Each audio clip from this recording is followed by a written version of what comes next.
Olá pessoal, sejam bem-vindos. Este é mais um vídeo de questões comentadas do Enem aqui no JP Filosofia. A partir deste vídeo, eu vou começar a comentar questões relacionadas à filosofia moderna e vão ser divididas em tópicos.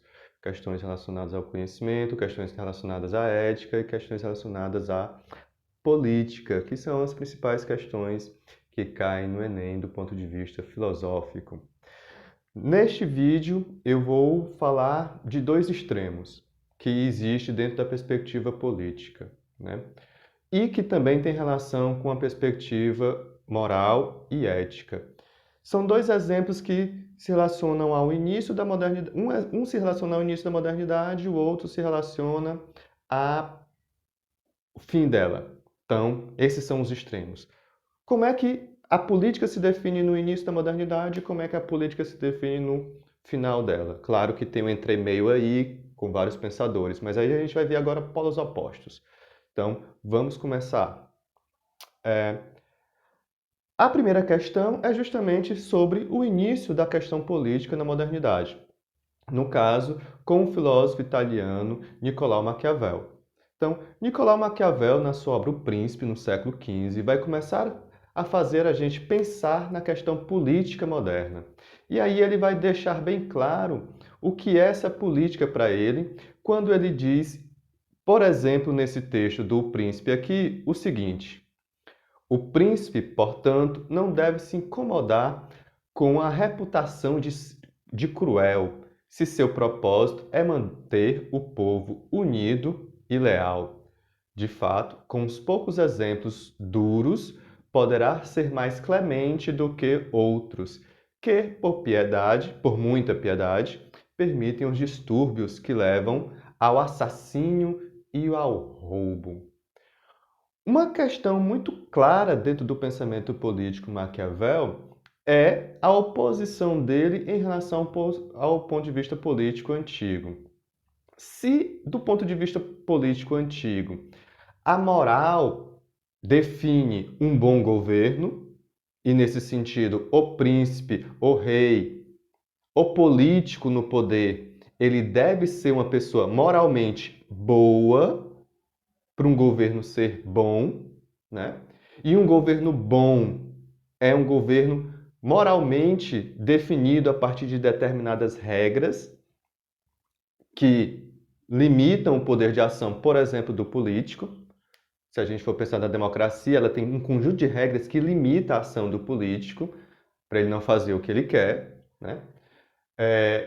Existem também outras regras em outras perspectivas políticas, mas o que Maquiavel começa a fazer a gente pensar é o seguinte: o político não necessariamente deve ser bom para poder estar no poder. Ele pode ser o pior político de todos, no sentido de que é o mais cruel, o mais malvado, aquele que é corrupto, aquele que, de um certo modo, não tem nenhuma preocupação com a vida das pessoas no seu cotidiano. Mas esse político, para Maquiavel, se ele conseguir manter o povo unido em volta de uma nação, em defesa de uma nação, esse político, teoricamente, para Maquiavel, é mantido no poder. E ele se mantém no poder exatamente por sua crueldade ou por agir e coagir as pessoas a tê-lo no poder. Por exemplo, para que as pessoas tenham segurança, né? Então, essa perspectiva boa em relação às pessoas se diferencia em relação à política. Há uma separação entre moral e política a partir desse ponto de vista de Maquiavel. Porque se a moral tem preocupação com o que é bom e a ética tem preocupação com o que é o bem, a ética de Maquiavel ela não vai se basear simplesmente no ideal do bem e no ideal do bom. Ela vai se basear nas circunstâncias em que as pessoas vivem no seu cotidiano e que fazem com que elas determinem a ação política desejada, aí no caso, a partir de uma pessoa que é o príncipe ou o político. Então, se as pessoas desejam realmente matar todo mundo que elas consideram inimigas, elas colocam uma pessoa no poder para fazer isso por elas, tá bom? E isso, para Maquiavel, Não tem nada de apolítico. Pode ser imoral, mas isso não atrapalha no que diz respeito ao andamento da política, tá bom? Vamos ver então as opções em relação a essa questão aqui, a esse texto. Dê um pause aí, você pensa as questões, pensa os itens da questão e tudo mais, depois você volta aqui para saber se você entendeu bem, se você conseguiu acertar a questão nesse caso. Então, no texto, fala sobre a ética de Maquiavel do ponto de vista da preocupação do príncipe. E, nesse sentido, aqui, no texto 2, diz o seguinte: no século XVI, eu falei século XV, mas é século XV e XVI, tá bom? Maquiavel viveu nesse entremeio de um século para o outro. Ele escreveu O Príncipe, reflexão sobre a monarquia e a função do governante. A manutenção da ordem social, segundo esse autor, baseava-se na. Aí a gente vai tentar entender, para Maquiavel, o que é o necessário para manter uma ordem social. É necessário uma bondade em relação ao comportamento dos mercenários? Não necessariamente, né? Os mercenários podem fazer parte da ação do governo, mas isso não quer dizer que existe uma bondade em relação a eles. Conveniência entre o poder tirânico e a moral do príncipe. Existe aí uma certa relação entre a conveniência entre o poder do tirano e a moral do príncipe, tá bom? Mas vamos ver os outros itens. Inércia do julgamento de crimes polêmicos. Não, crimes polêmicos, Maquiavel não está preocupado em relação a isso, muito menos. Ele acha que o príncipe deve ficar inerte em relação a crimes polêmicos. Os crimes do príncipe são, em geral, polêmicos, mas isso não é um problema. Neutralidade diante da condenação dos servos. Não, os servos são condenados, isso também não é nenhuma preocupação para o príncipe. Compaixão quanto à condenação de transgressões religiosas. Não, de modo algum. O rei, ele, ou o príncipe, ele, ou o político, ele tem uma relação com a religião muito próxima, de um modo geral, independente de o Estado ser laico ou não. E ele não vai, em muitos casos, ser compassivo, né, ter compaixão com as transgressões religiosas. Por exclusão, por assim dizer, temos o item B ali, né, ou 2, o segundo item, que fala sobre a conveniência entre o poder tirânico e a moral do príncipe. De certo modo, existe essa relação. Porque, para Maquiavel, o príncipe ele pode ser tirânico em algum momento. Isso quer dizer, ele pode ser cruel, para manter a lealdade das pessoas em relação a si, para poder manter o povo unido ou para fazer o bem da comunidade. Mas isso não quer dizer que o político deva ser tirânico. Porque, obviamente, se o príncipe for muito tirano, ele pode encontrar aí, nesse caso, alguém pior do que ele. Então, não necessariamente a perspectiva tirânica é a perspectiva política de Maquiavel. Se, como diz Maquiavel, os fins justificam os meios, dependendo dos meios que você utilize, o fim não vai ser o que você deseja. Ou pode ser o seu fim. Tá bom? Então, vamos agora para uma outra perspectiva, onde, diferente da perspectiva de Maquiavel, a moral influencia diretamente dentro da perspectiva política, assim como lá na perspectiva antiga. E aí a gente vai para a perspectiva estadunidense de Tocqueville. Né? Na década de 30 do século XIX, ou seja, lá no final da modernidade já, Tocqueville escreveu as seguintes linhas a respeito da moralidade dos Estados Unidos.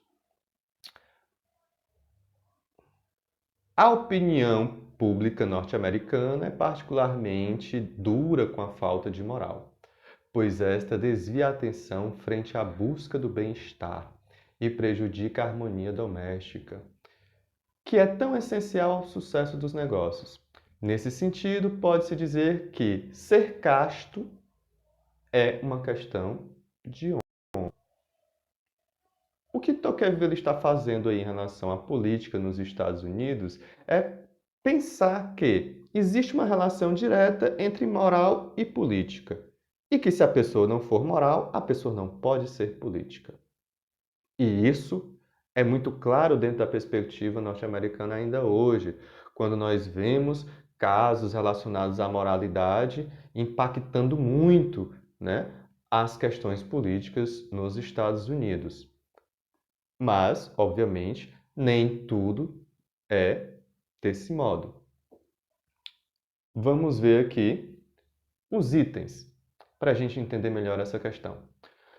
Do trecho, infere-se que, para Tocqueville, os norte-americanos do seu tempo acreditavam que o comportamento casto perturbava a harmonia doméstica.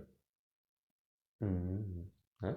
Será que a pessoa ser casta moralmente, limitar o seu desejo diante de alguma coisa, perturba a harmonia doméstica? Ou será que é o contrário disso, do ponto de vista moral?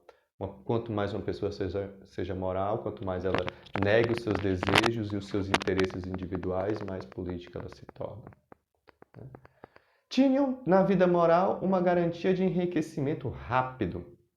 Não necessariamente aí moral tem a relação com desenvolvimento econômico rápido, né?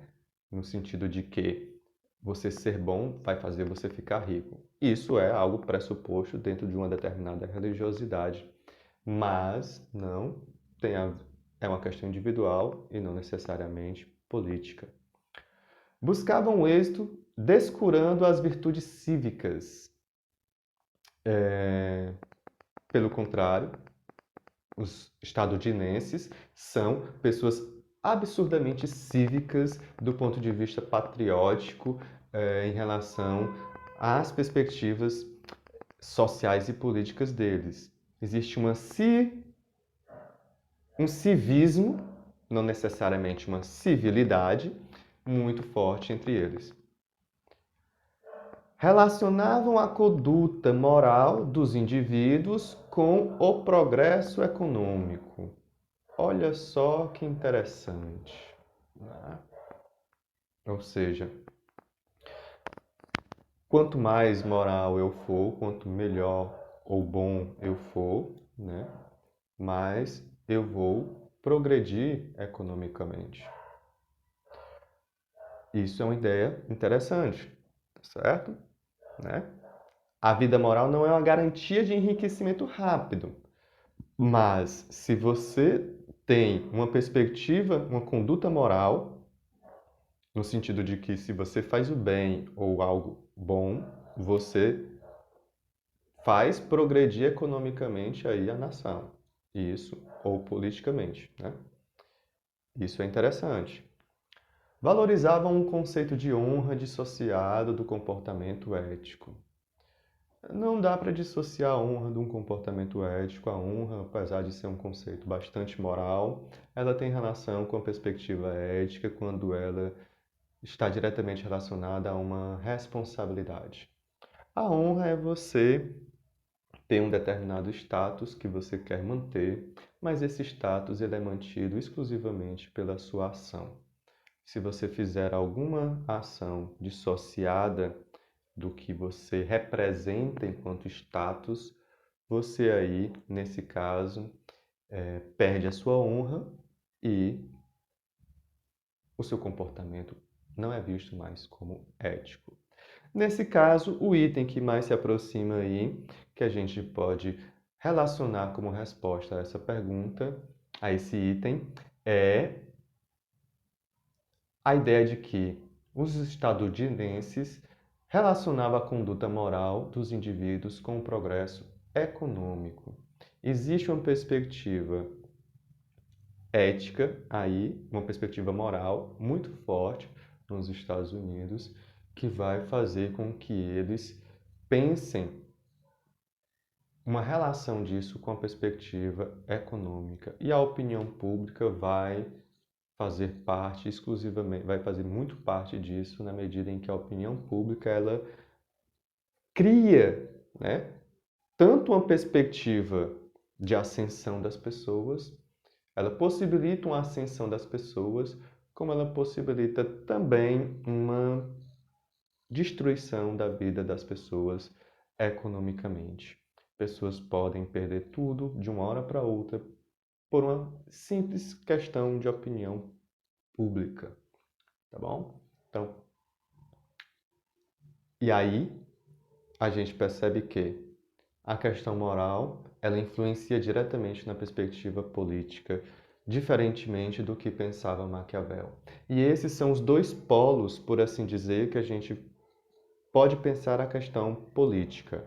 Um, no qual a moral influencia diretamente, tá certo? Que é esse defendido por Tocqueville, que é defendido também do ponto de vista antigo, onde você ser bom faz com que você progrida economicamente, mas também politicamente, e você não deve ser mal, porque senão você perde esse benefício político-econômico.